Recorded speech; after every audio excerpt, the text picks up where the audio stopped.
Hello, everyone, and thank you for tuning in to this week's Department of Medicine Grand Rounds. I am very excited to introduce our Grand Round speaker for this week, Dr. John Pandolfino. Dr. Pandolfino is the Hans Popper Professor of Medicine and Chief of Gastroenterology and Hepatology at the Feinberg School of Medicine at Northwestern University. His career has focused primarily on the biomechanics of bolus transport and gastrointestinal motility as it pertains to gastroesophageal reflux and swallowing disorders. His work has truly reshaped the field of esophagology as it has shifted the study of esophageal function away from describing patterns of pressure propagation toward a more mechanistic assessment of the biomechanics of bolus transport. His approach was the foundation for the development of a new classification for esophageal motor disorders known as the Chicago classification.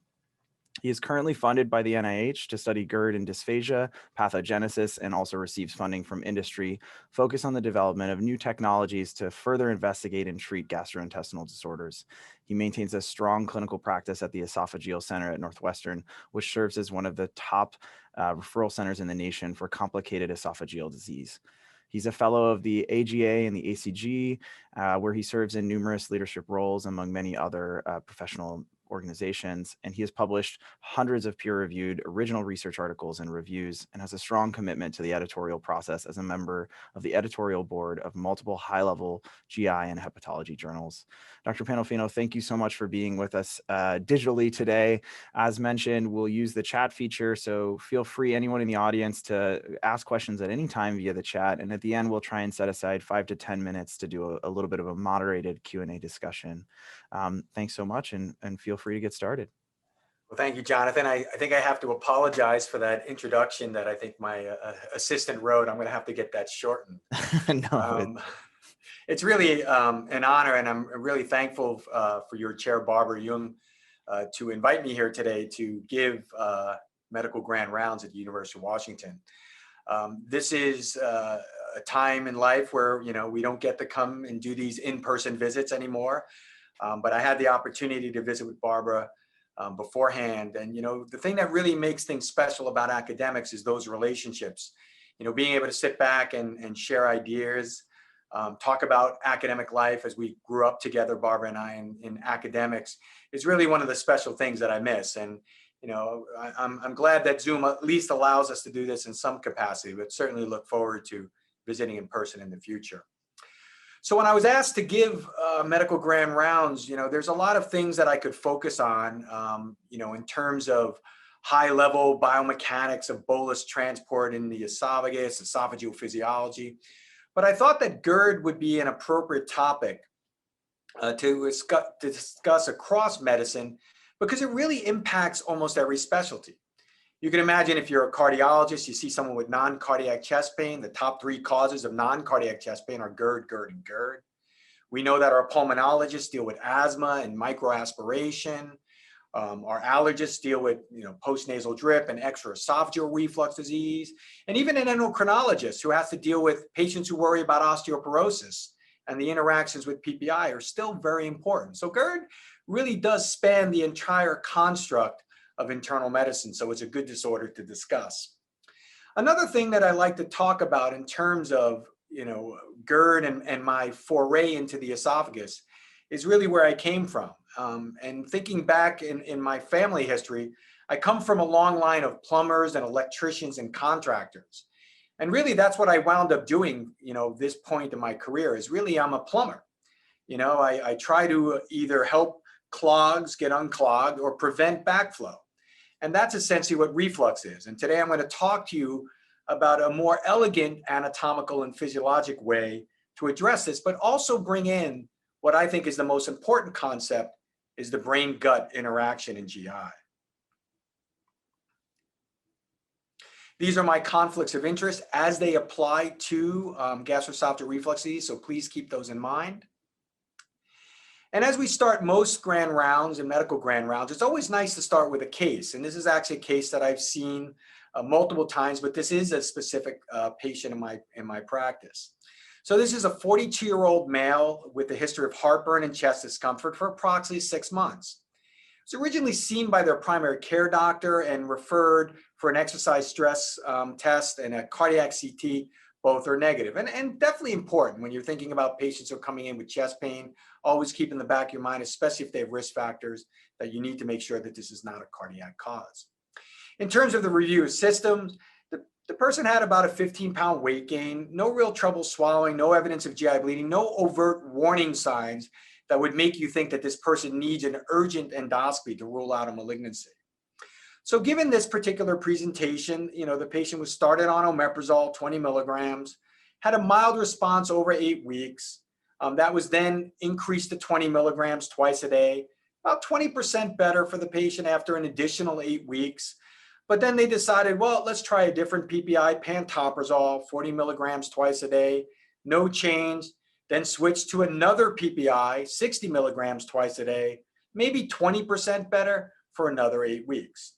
So about 8 months later, the patient was finally referred to GI with really a pretty minimal symptom response. And this is really how most people with GERD are managed. So when you actually think about how we address GERD, this is really the algorithm that most of us follow. It's called a step-up algorithm, where we evaluate patients with typical symptoms, start them on a PPI or acid suppression, try to modify their diet until it either improves or fails, and then eventually get them to a gastroenterologist. Now, what I will tell you is that this is not a very effective way to treat patients. Although empiric trials are helpful, I think you need to be much more strategic when you're applying these to clinical care. Because really waiting 8 months before you see a specialist and suffering with a chronic disease state is really not an effective utilization of the patient's time or the physician's time. So this gets us into personalized medicine. And what is personalized medicine? Well, it's a buzzword now. We would talk about P4 medicine, precision medicine. And really what it is it's something that Hippocrates has talked about for many years. It's a medical approach that separates patients into different groups. And then you make medical decisions or you make treatment decisions, intervention decisions based on those particular factors.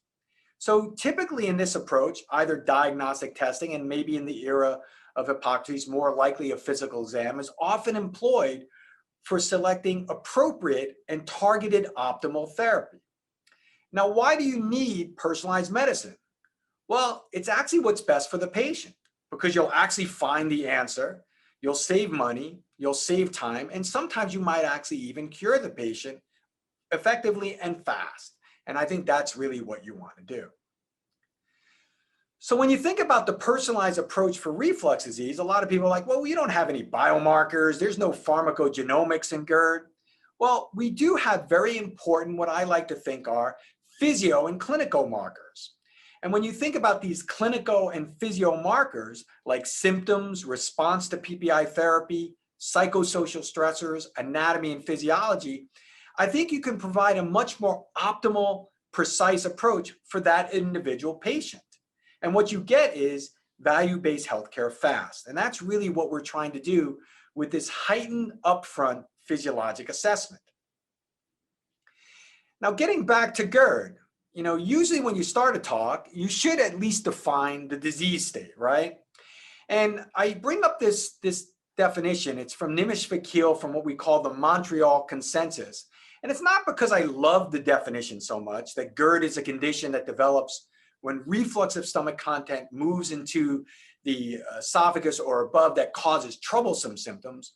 What I really like about this definition is it breaks all of the complication and symptoms that can basically be related to reflux into these esophageal syndromes and extraesophageal syndromes.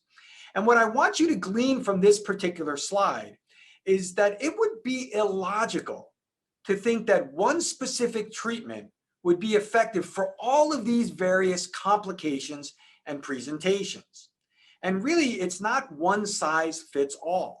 You really need to strategize what particular therapy you're going to use for the patient based on those particular factors that should just decide your precision model. So now when we take a step back, when you're thinking about a disease state, you also have to understand the pathogenesis. And although GERD is a pretty simple disease, I think most people are misinformed regarding the pathogenesis. Now, GERD is really a compensatory disease where you're having reflux throughout the day, and you can treat this by affecting acid. So although it's considered an acid peptic disorder, though, it's really not a disorder of abnormal acid. In fact, if you took 100 GERD patients and 100 normal people and measured the gastric acid secretion in their stomach, there really isn't a difference. And really what GERD is, it's really a balance between the aggressive forces delivering acid to your esophagus against the defensive forces that are impeding that acid entering your esophagus and maybe your oral pharynx and trying to clear that. There's also a component of your tissue sensitivity. So really where the defects in reflux are not in acid, although that's what we treat in a compensatory way and not curative, it's really in the physiology and the anatomy that drives reflux. So when you see people who fail PPIs and fail acid suppression, the reason they fail is because of anatomical and physiologic considerations that really focus on reflux events and tissue sensitivity. But probably the most important reason people wind up failing PPIs is because they just don't have reflux. And that's really a crucial point in the road. When you see someone presenting with reflux-like symptoms, the first question you have to ask yourself is, do they actually have reflux disease, or is this something else? And I will tell you, this was a very difficult lesson for me to learn over the years. Because when I approached reflux, I was approaching it like a plumber, a physiologist. And what would happen is I would fix the plumbing in patients, and half of my patients wouldn't get better. Similarly, many patients, I wouldn't even know what their absolute reflux burden was. And I didn't really know how they interacted with this. And really now when I conceptualize the pathogenesis of GERD, I conceptualize it based more on a breakdown of abnormal burden and perception. So you may have someone with a huge amount of refluxate and a normal sensitivity in their esophagus, and they feel the symptoms. But you may also have patients who have a huge burden of reflux and have very little perception and sensitivity, and they develop severe esophagitis and don't even know it. On the flip side of that, you may have a patient who has very minimal physiologic reflux, but they feel everything that happens in their esophagus. It literally drives them nuts because they feel physiologic events, because they have hypervigilance or maybe a heightened visceral hypersensitivity. And if you neglect one of these components, you will only be treating half the patient. Now, this was the old GERD dogma. This idea that there was a distinction between organic disease and functional disease, that there was a difference that you could put a line across where you would say that these patients have psychological distress and these patients have organic disease. But what we're finding is that that's not correct. In fact, hypersensitivity and psychological distress and this idea of hypervigilance permeates across the entire spectrum of organic disease, regardless of whether you have erosive esophagitis and ulcers in your esophagus, or you have a completely normal esophagus. So these components are extremely important. So as I started to pontificate why half of my patients wouldn't get better, I enlisted the help of my psychologists.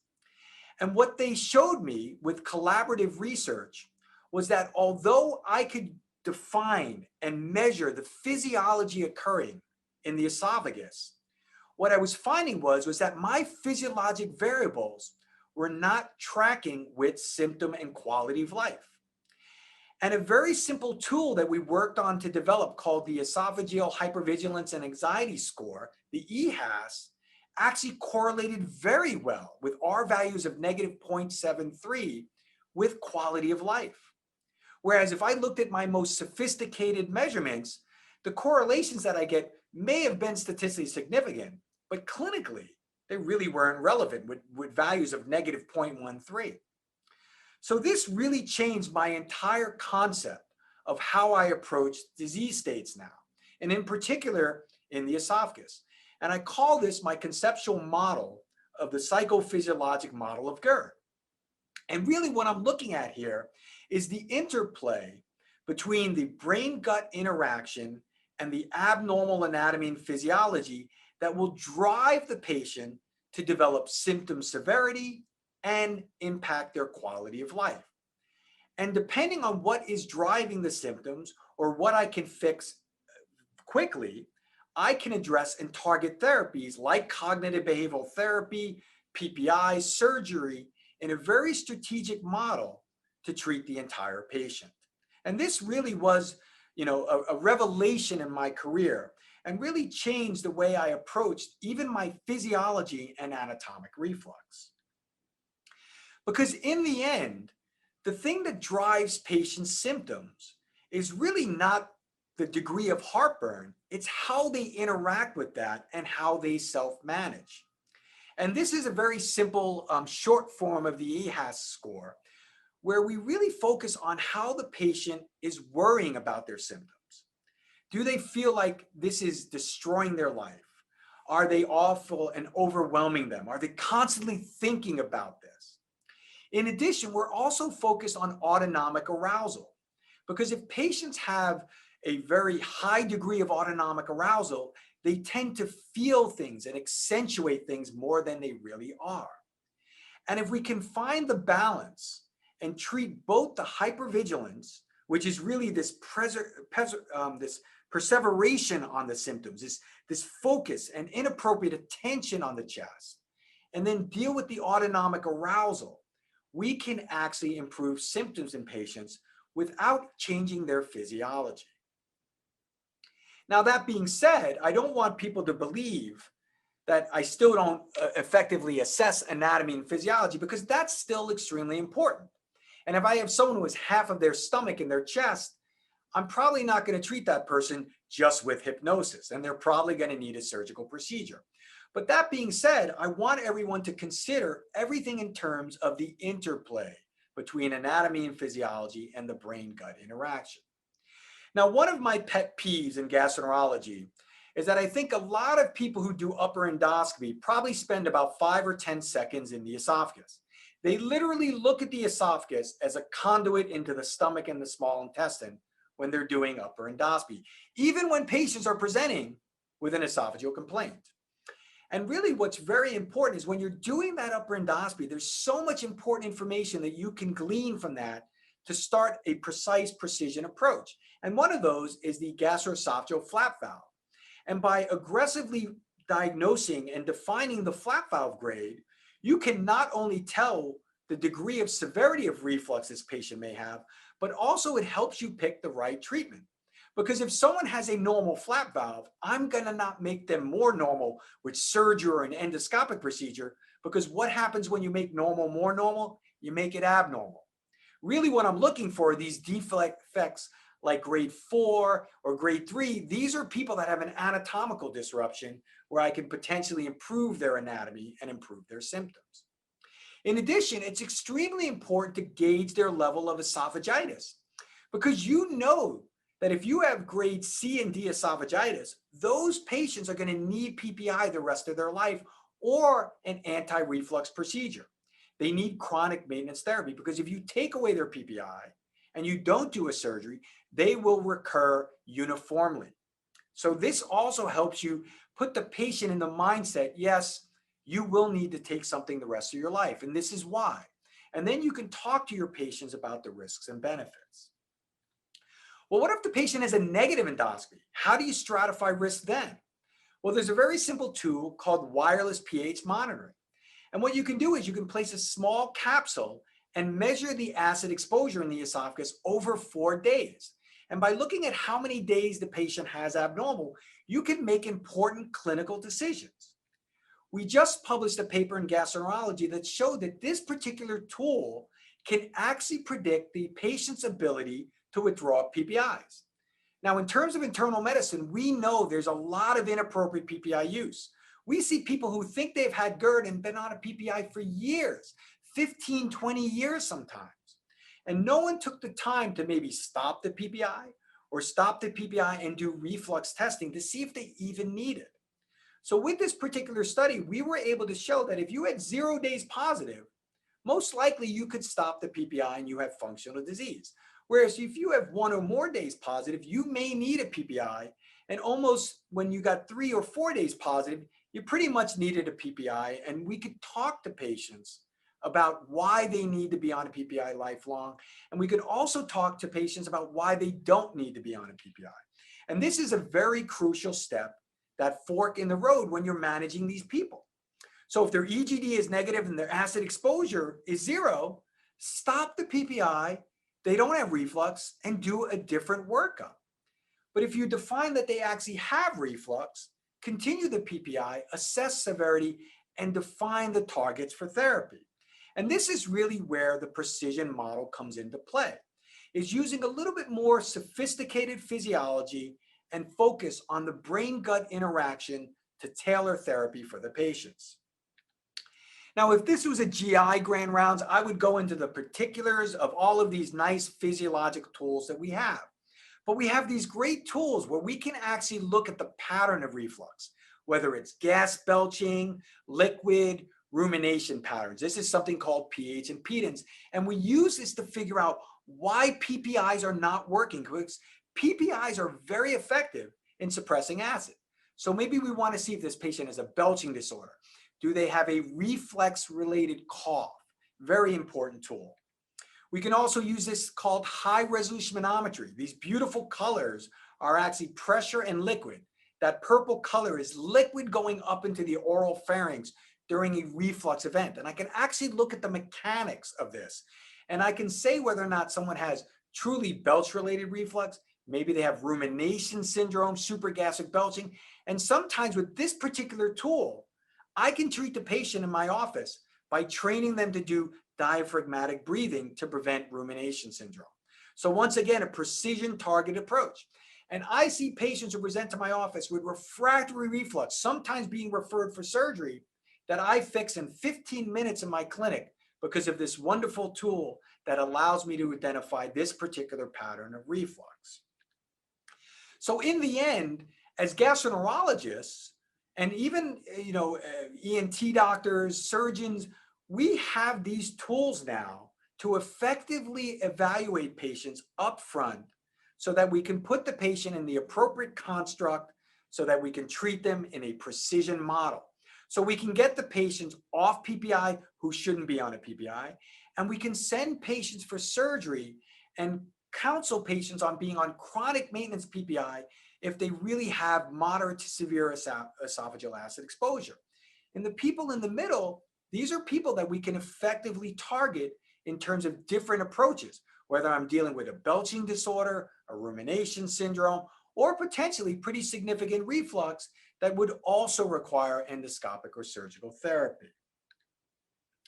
So in the grand scheme of things, in terms of a precision model, we have a lot of opportunities. There are a lot of different things, but you have to realize that most of these are not FDA approved for these particular indications. And I will be highlighting when things are not FDA approved in this particular talk. Now, I would be remiss if I did not talk about lifestyle modification and diet for patients with reflux disease. It's extremely important.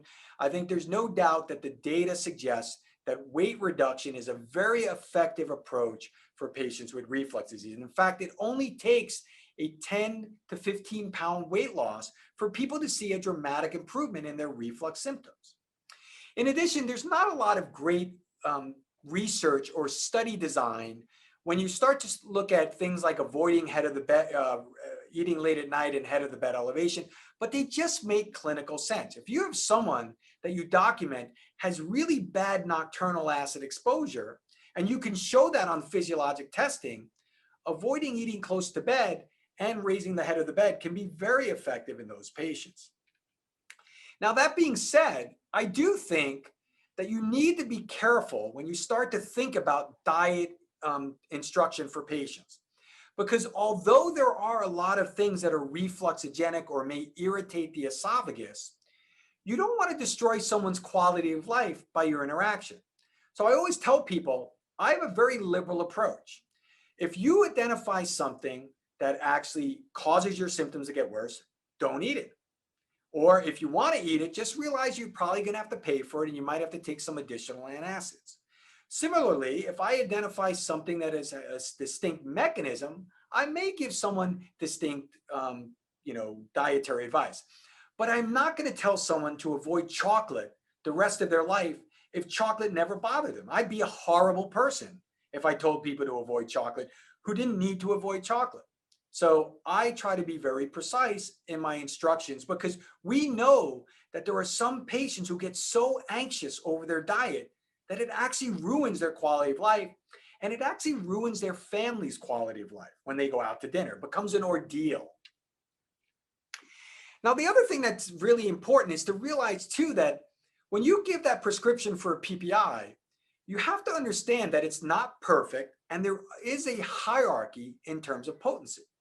So this was a great study by my mentor, Peter Karillas, where he really showed the therapeutic gain in green over placebo response for various complaints in reflux. So certainly in esophagitis, PPIs work very well. You can expect 75 to 100% based on severity of esophagitis. But look at what happens in heartburn. It starts to go down. Look at regurgitation. It's less than 50% because regurgitation is not an acid-mediated disorder. It's a liquid or a volume-mediated disorder. So if you have a big hernia and a lot of liquids coming up, it doesn't matter if you take away the acid. It's still disgusting. If that gets into your oral pharynx, it's uncomfortable. So it's not a PPI responsive disease. Look at chest pain. If you define that someone has an abnormal pH study, that particular patient will actually get better if they have a positive pH study when you give them PPI if they have chest pain. But if their pH study is negative, they won't. Common sense. But if you had that physiologic data ahead of time, you can make that decision in a much more precise way.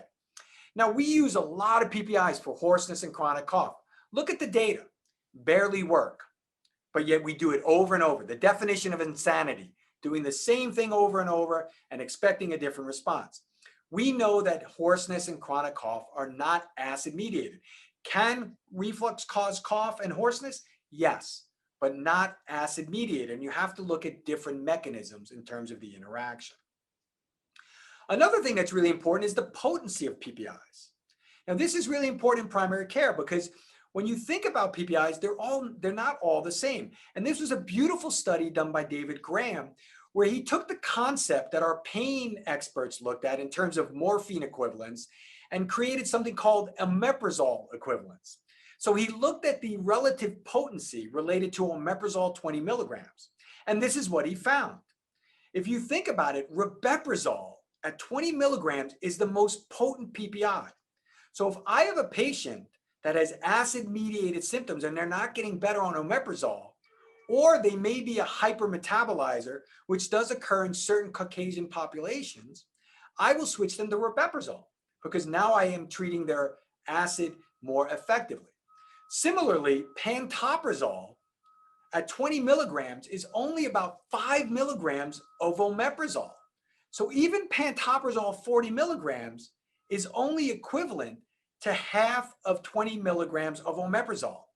So when I'm trying to get people off of a PPI or they're having stomach upset from a PPI, I put them on pantoprazole to see if I can get away with this extremely weak PPI. And that's how I use PPIs in my practice in a very precision model. So where are we in the management of GERD? This should be 2021, but really I think this is an important part here. The take-home comments on PPI risks are extremely important. And this is the language that every patient at Northwestern gets after they get a PPI prescription in EPIC. These are our after-visit summary recommendations. Because we know that GERD is a very safe, PPIs are a very safe and effective therapy for GERD, but they don't work in everybody. PPIs are much safer than surgery for reflux responding to PPIs. So when you think about that, it's a very effective therapy. But it's a very poor therapy if people don't have reflux or an acid peptic disease, like a bleeding disorder, for instance, a peptic ulcer disease, or maybe for bleeding prophylaxis. But in the grand scheme of things, when you look at the overall data on PPIs, We believe at our institution, and we critically evaluated this with a consensus of 8 esophageal experts at our institution, that we believe that long-term PPI use may have some very mild side effects, may increase some bacterial overgrowth. If you have a very restricted diet like a vegan, you may get B12 deficiency. There are reports of hypomagnesemia, very rare, idiosyncratic. All of these things are treatable and reversible. We do believe that in patients with cirrhosis, they may be at increased risk of SBP, so you certainly want to make sure the indication is right for people who are on PPIs with cirrhosis and consider taking them off that if there is no indication. But more importantly, the data supporting the risks of CV events, dementia, chronic kidney disease, calcium and iron deficiency is of low quality, conflicting, and it should not alter your PPI management. If the patient has a good indication for PPIs, you should leave them on it. And that really is our take-home message. And this is what all of our patients get when they leave with a PPI prescription. Now, in terms of our level of data, do we have any high-level data to support a precision model? And this was a beautiful study that was attempted by Stuart Speckler and the reflux group at the VA hospital with John Hunter. And really what they tried to do is they tried to do a randomized controlled trial of medical versus surgical treatment for refractory heartburn. And this paper was actually published in the New England Journal of Medicine. And their design was very difficult. What they wanted to do was they wanted to randomize people to laparoscopic Nissen fundoplication, which is an effective tool to treat reflux, which is surgical, laparoscopically done, where they literally create a new flap valve and repair the hernia, versus active medical management of omeprazole with baclofen, which is a muscle relaxant that also blocks belching, tisipramine, a low-dose antidepressant being used as a neuromodulator, versus controlled treatment with omeprazole. And they were looking at health-related, GERD-related quality of life.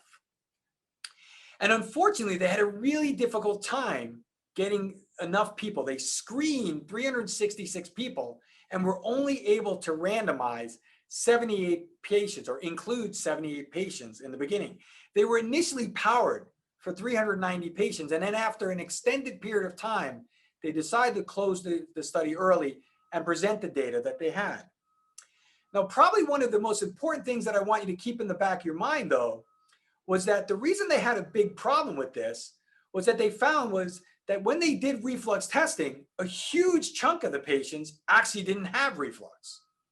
So once again, these are people who were presenting with refractory reflux, thinking about getting surgery, and they didn't even have reflux. Another thing that was really important was that they found that a big proportion of patients, when they received appropriate education and took their PPI appropriately, they were fine. So people were non-compliant or non-adherent with good practices in terms of how to take your PPI. Because the best way to take your PPI is 30 to 60 minutes before breakfast or 30 to 60 minutes before dinner. The easiest consult I see in my practice is a person who comes in with a PPI not working because they take it at night before they go to sleep. No big surprise. It's almost uniformly ineffective if you do it that way. Now, there's certain preparations that have a little bit better bioavailability, but the bottom line is the best way to take the medicine is 30 to 60 minutes before breakfast and 30 to 60 minutes before dinner. And lo and behold, what they found was that surgery was pretty effective. It wasn't uniformly effective for this group. So about 67% of people had a 1-year success with surgery. And people in the active medical group did okay, but really not great, but no different than controlled medical approach. Now, the problem with this was that it really wasn't precision derived. They didn't really focus on giving belching patients belching medicines and patients with hypersensitivity neuromodulators. They just lumped it all together. And what they showed was that patients who have most likely anatomical problems get better with surgery. So great evidence to support surgery as a treatment for people with anatomical regurgitation predominant symptoms, but didn't really help us out with the precision model. But nonetheless, a very important study. So in terms of where we are now, what else can we do? Well, as I mentioned, we can modify acid suppression. There are some potential opportunities with PCABs that are not FDA approved, but are available in Asia that may be coming to the United States soon, at least in clinical trials. We can try to reduce reflux events or belching with Baclofen. The only time I use Baclofen is really when I'm focused on reducing belching. But then we can also focus on some promotility. But once again, I don't treat this unless I have documented abnormalities. So I will never give someone metoclopramide or domperidone for reflux because it's off-label, only if I really have the patient tell me that they can't live without that particular medication because of the side effect profile. So right now we are somewhat limited in our medical evaluation. But we are working on this. And I think really when you think about it, we do have some endoscopic interventions that are really somewhat, in my mind, somewhat novel still, but some are actually showing us that they can be very effective in the right patient. So you can deliver RFA energy and burn the end of the esophagus. You can create almost an endoscopic fundoplication or cut out the entire end of the esophagus, top of the stomach, and scar it down so it closes down. Now, in terms of where we're at, I think the one that has the most data to support it is the Tiff procedure. And this is really a procedure, as I mentioned, that creates a partial fundoplication endoscopically. And this is what it looks like before and after. And then in this particular patient, 5 years later, you can literally see the little blue anchors that are almost like sutures there. And the right patient, this particular device can do quite well. So in our particular case, what we focus on are patients who are presenting with essentially no evidence of overt hernia, who are having primary regurgitation. And this was a beautiful study by John Hunter that was published in Gastroenterology that was a sham-controlled trial against PPI that did show that it had a positive endpoint for troublesome regurgitation. So if I have a patient who has a flat valve grade of 1 or 2, has abnormal reflux, liquid reflux, and regurgitation, this is a very effective therapy, and this is something I would refer the patient for. Now, although surgery is a very effective tool at addressing reflux, there are some issues with the Nissen fundoplication. One of the main issues is that it does have significant comorbidities associated with, like dysphagia, gas bloat. There's a high reoperation rate. Patients tend to develop secondary complications in terms of gastric motility. So it's not a perfect procedure. So lo and behold, some engineers came across an idea of trying to develop a much more distensible sphincter using magnetic rings. Now, there was an older device called the angel chick prosthesis, which was a very rigid ring that we used to wrap around the esophagus and would erode through the wall of the esophagus. So the idea is that if you put this loosely around the end of the esophagus and allow it to expand and not apply pressure necrosis, you could effectively create an anti-reflux barrier. So it has many pros because it doesn't alter the anatomy of the stomach. It's a standardized procedure that appears to be a little bit easier to do. And the greatest thing about it is that it's removable. So if a patient does develop dysphagia, you can take it out. Now, it's not exactly an easy procedure to take it out, but nonetheless, if you do run into that problem, you can take it out and you don't burn any bridges. What are the cons? It's still an implant, and there's certainly a lot of patients who don't want an implant for reflux disease. There are some reports of erosions, but at a much less rate than reoperation that you would typically see with a standard fundoplication. So how effective is this? Well, this is data from the Caliber study. And the Caliber study was once again a 2-to-1 randomization that looked at magnetic sphincter augmentation versus an escalation of PPI. So people failing single dose PPI were escalated to double dose PPI or the magnetic sphincter augmentation. And there was a 6-month visit and then a crossover design allowable. And then the final results were 12 months. And what they found, no big surprise, was that the relief of regurgitation, heartburn quality of life, and satisfaction was much greater with the magnetic sphincter augmentation as opposed to the escalation of PPI. Now, what we also found too was that there was essentially a normalization of reflux physiology with the magnetic sphincter augmentation. And although PPI still work, there is really still a big gap between normal reflux events and normal Demeester score in terms of normalizing reflux physiology. So if you have someone whose symptoms are anatomically related and they are reflux and acid related, this obviously is an effective therapy for these particular patients. But let's go back to that VA randomized trial, that refractory GERD trial. And let's think about those 99 patients during the screen who were essentially screen fails because they had negative testing. Well, what do we do for those particular patients?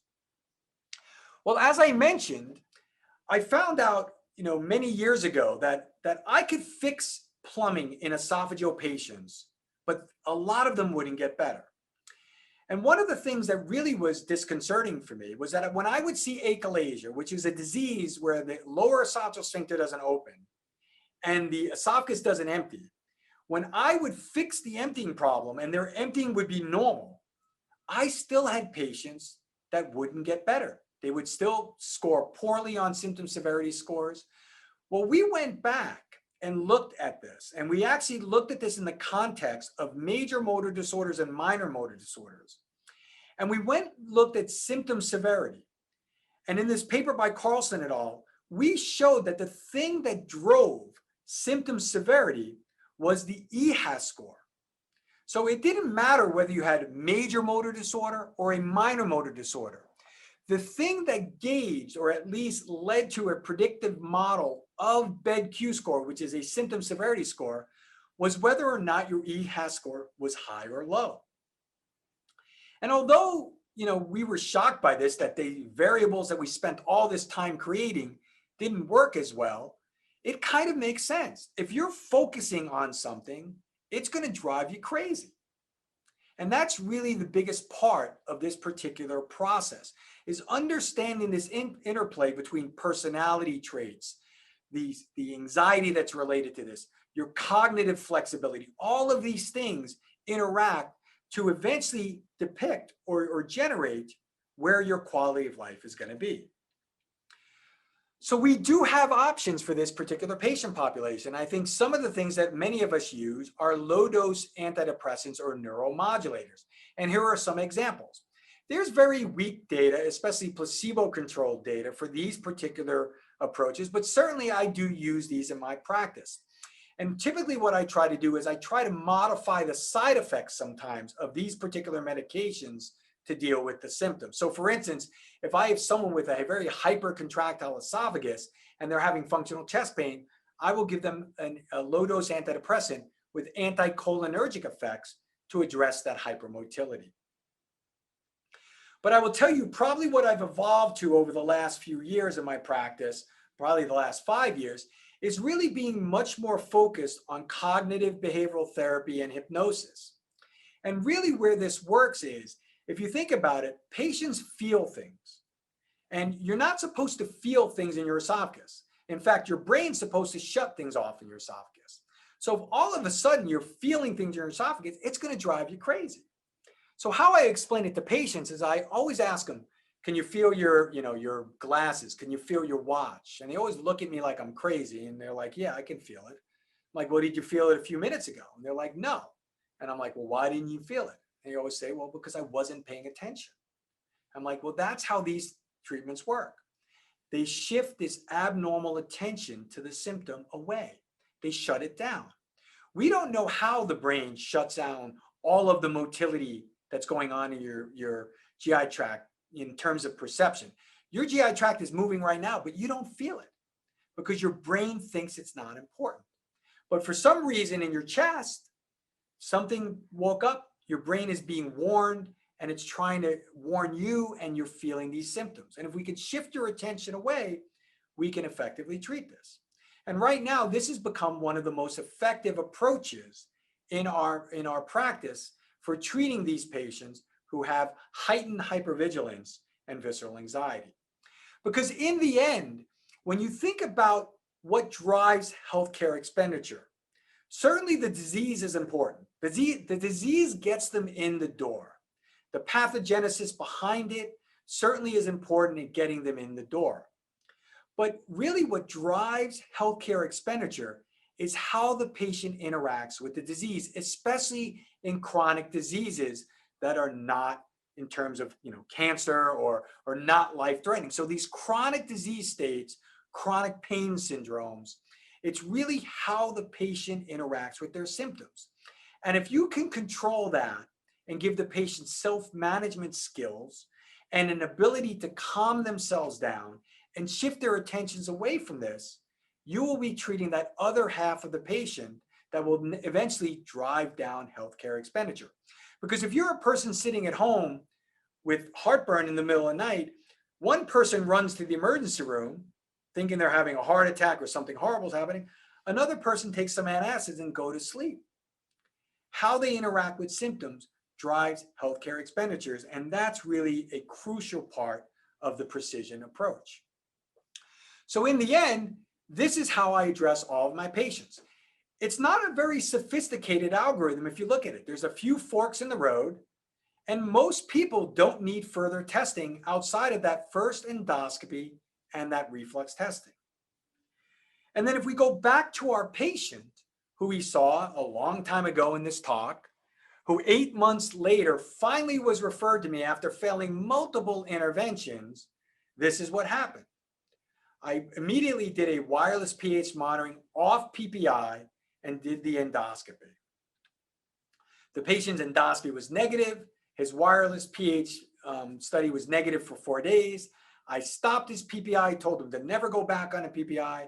I enrolled him in behavioral therapy. He did a virtual platform because it was COVID, did diaphragmatic breathing, did 6 sessions, improved completely, and is on no medications. So this is a single person, and this is a patient I see that I would say represents about 40% of my practice. So in the end, hopefully from this talk, the key messages are identify the important abnormalities that you can target and effectively treat. So whether those are physiologic abnormalities like motility, abnormal anatomy like a hiatus hernia, increased hypersensitivity where people are feeling things, tissue resistance, maybe they're anxious, target those particular things and treat them in a precision model. Don't forget to modify diet and encourage weight loss. Use the least invasive procedure first. If you can get away with an endoscopic procedure, certainly there is a mindset to try that potentially before a larger scale invasive procedure. And the other thing that I think is extremely important is complementary treatments are not a failure. If you have to treat someone with a PPI and a neuromodulator, or you send someone for surgery and they're back on a PPI, if the patient's doing well, you have been a success. So I don't look at it as a failure if one of my therapies work. In the end, the most important thing is the patient well and is the patient better? And really, I think in the future, what you're going to see is an integration of many of these virtual platforms as we utilize with this particular patient. Our psychologists were way ahead of us. Before COVID happened, they were already delivering much of this healthcare via virtual platform. And I do believe this is going to revolutionize the way we approach these patients with chronic syndrome. So with that, I thank you for your attention. And my goal was to finish with at least 10 minutes left for questions. Thank you very much. Thank you very much. A lot of comments to start of just how wonderful this presentation was, how helpful folks have been finding this. A question came up, I think, from a few of the pulmonologists in the audience. The chronic cough data you showed was very eye-opening and basically asking the question, how do we identify better than patients in whom aspiration is an issue and PPIs might be useful? So I think we've looked at this in a couple different ways in physiologic studies, and really the empiric PPI trial is very problematic in extraesophageal symptoms. So if you look at the newest AGA guidelines, ACG guidelines and AGA guidelines, they're really pushing that if you have someone that you're suspecting this is reflux, you could try a PPI trial, but don't do 8 months of a PPI trial. Mm-hmm. Most people should feel better in 4 weeks if this is truly going to be PPI responsive. And if not, and you still think this may be reflux or microaspiration, stop the PPI, send them for not a wireless PPI. In this particular case, I would use pH impedance off medicine with a high resolution manometry to look at the proximal extent of reflux and whether or not they're microaspirating. The other thing that I think is extremely important, and something that I'm probably going to focus the latter half of my career to from this point on, I think there's a beautiful interplay between esophageal function and breathing. I actually believe that almost all of the GI tract motility is generated from a pacemaker that is in your brainstem next to the respiratory center. I actually think that you have to have synergy between breathing and esophageal function and GI tract function. And I think some of these things that we've been seeing with, these contractile patterns in the stomach and the small intestine, I think may be off the mark. And I could be completely wrong, but we have discovered what we believe is an esophageal pacemaker that tracks very well with the diaphragm. So I'm really excited to look at this, where this takes us. And I do think this interplay between esophageal symptoms and pulmonary disease is extremely important. And that, I think, is really evidenced in the lung transplant literature, where you can clearly see that reflux is a big problem in lung transplant patients. I think many people would agree with you if they had the ability to unmute, or if we were all in a room together. Another question that came up in that particular population of folks in whom aspiration is identified as a potential issue: is there a dose response? We're seeing some folks who have, that 8-week failure, and then they go up to a higher dose, something like that. And is that really a useful strategy, or should we be referring them for testing? Yeah, it's really not a very useful strategy. If you think about it, there is kind of a ceiling with PPIs, and the bang for your buck that you get going from single to double dose is really not all that effective. The other issue too is that it's not so much the acid, it's the liquid. And we know that PPIs really don't reduce the gastric volume all that much. Really what PPIs do is they just convert the refluxate from a pH of 2.5 to a pH of 4.5. So now that's our cutoff, where we consider it, either non-acid or weakly acidic. And really, if you think about it, any gastric juice is pretty disgusting and pretty irritating to the oral pharynx and very dangerous for the lungs. Mm-hmm. So for us, I think getting pH impedance up front in these patients off medicine and looking at that proximal extent, seeing what's happening at night, is extremely important. And I think that, because it's such an important thing, ILD and pulmonary fibrosis, we may be missing some of the boat here. And we need to be very aggressive. And doing these upfront tests may allow you to really, one, identify someone at risk, and also, two, identify someone who's not at risk, who you can send to an allergist looking for postnasal drip, or think about maybe neuromodulation with a low-dose antidepressant. So I think it's very important to get upfront testing in those patients, because they are probably the most difficult. ENT and pulmonary patients are the most difficult patients we deal with.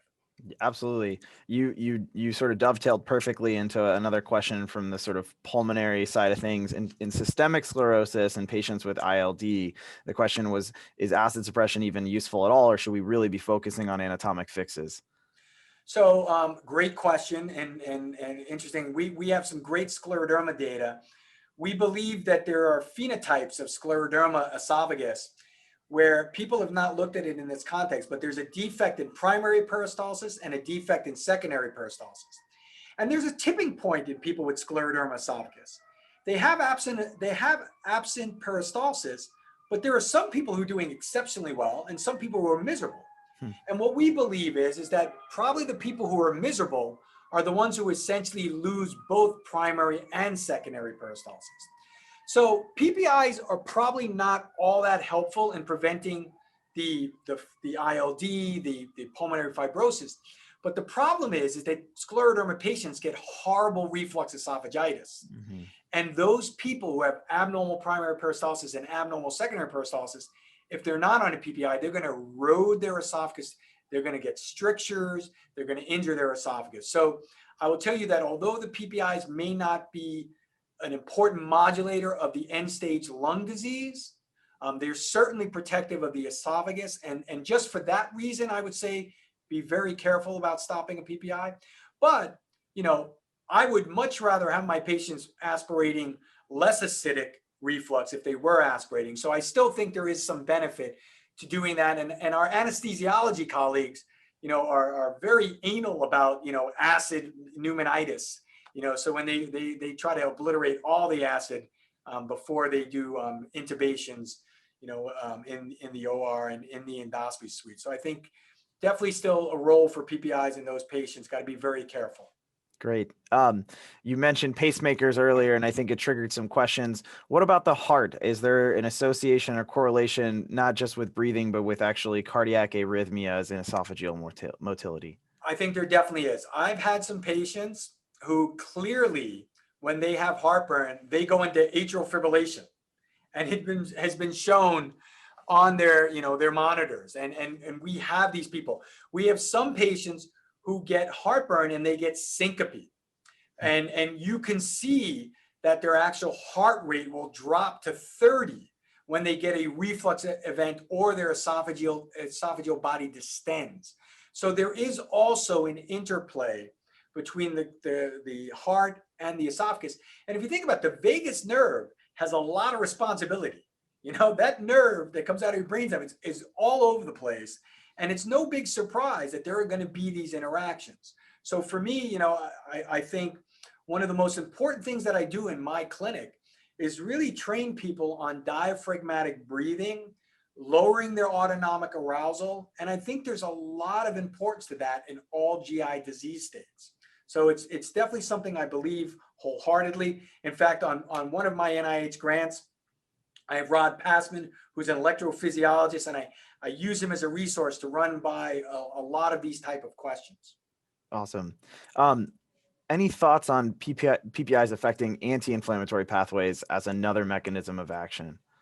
Yeah, so I think, a lot of people believe that PPIs, in terms of its activity in eosinophilic esophagitis, may have some anti-inflammatory properties, eotaxin 3, prevent migration of eosinophils into that area. And there might be some validity to that. I think the group down in Dallas, Stu Speckler and Ron D'Souza, have done really cool work looking at this with their team.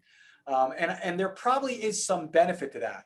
But that being said, I still think if you think about eosinophilic esophagitis and really what it is, there probably is a reduction in the tissue resistance that occurs with acid reflux.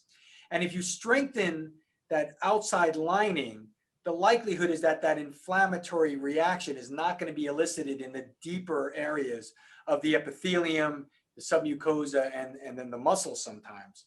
So it probably does have some anti-inflammatory properties, and it probably has some also effect in postnasal drip. There was a very nice study that showed that independent of reflux, that it had some benefit in postnasal drip. That was actually published in Gastroenterology by Mike Vasey, I believe, was the first author or the senior author on that paper. So definitely PPIs have definitely other effects across the GI tract, because there are proton pumps all across, sodium, potassium, ATPase all across the body. So no big surprise there. But probably barrier reinforcement in EOE as opposed to the yeah, maybe, but there could be a double hit. I think one really great question. So you didn't know, but perfectly played into the last week was a talk about sort of managing symptoms and holistic care, very similar to these cross-cutting therapies where we sort of use things like diaphragmatic breathing and neuromodulation to treat symptoms. One of our fellows asked and appreciated the framing that you had used with the watch and the glasses. What are some other tricks you have to try and avoid the patient stigma that we sometimes run into when we talk about using these cross-cutting therapies for the treatments of symptoms, which is a component of even biologic and organic disease? Yeah, there's so many great stories. There's I forgot where this book was, but it was another book I read. It's like, I think The Man Who Wasn't There or something, and that was the title. I'm blanking on the author right now. But he wasn't a neurologist. He was a writer, but he had these very elegant ways to explain how we have very little concept of how the brain works. Like, and I tell people, like, if you ever think about it, if you yell in someone's ear, Like, how does your brain know to shut your ears off and their ear hurts? Like, I mean, your brain does these amazing negative inhibitory things that are at play all day that we don't even think about. So for every positive thing, there's a negative thing. You know, your brain has to have this awareness. Like, we feel things behind us, not because we see it, but because there are other things that are at play here. So I really try to get them into that mindset that I believe that you are feeling something. My goal here now is to try to just get your attention away from it. And really, that's why I think when you walk into a GI office and you leave with a referral to a psychologist for hypnotherapy or an antidepressant, you have to spend the time educating your patient.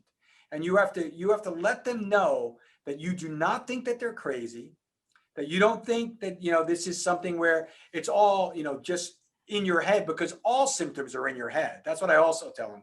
I'm like, if you didn't have a brain, you wouldn't feel anything.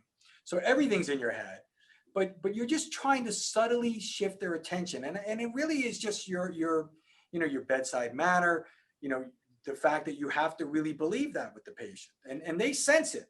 I think they sense it when you really believe it, and they sense it when you're just trying to get them out of your office.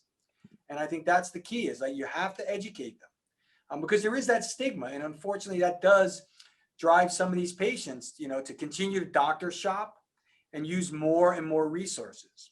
So we have 4 psychologists in our division. One does primary research, but the other 3 are busy nonstop. And they're not in psychology and psychiatry. They're in GI. Like, they're part of our faculty, and they're busy nonstop. So an extremely important thing. It really revolutionized the way I practice medicine. Well, thank you so much. I think that's a really great point. It takes conviction and a demonstration of that conviction to the patient. And clearly your work and your research has led you to that conviction. And thank you for sharing that with us. I think we all took away some new approaches to thinking about GERD. Thanks everybody for tuning in. Have a great rest of your Friday afternoon.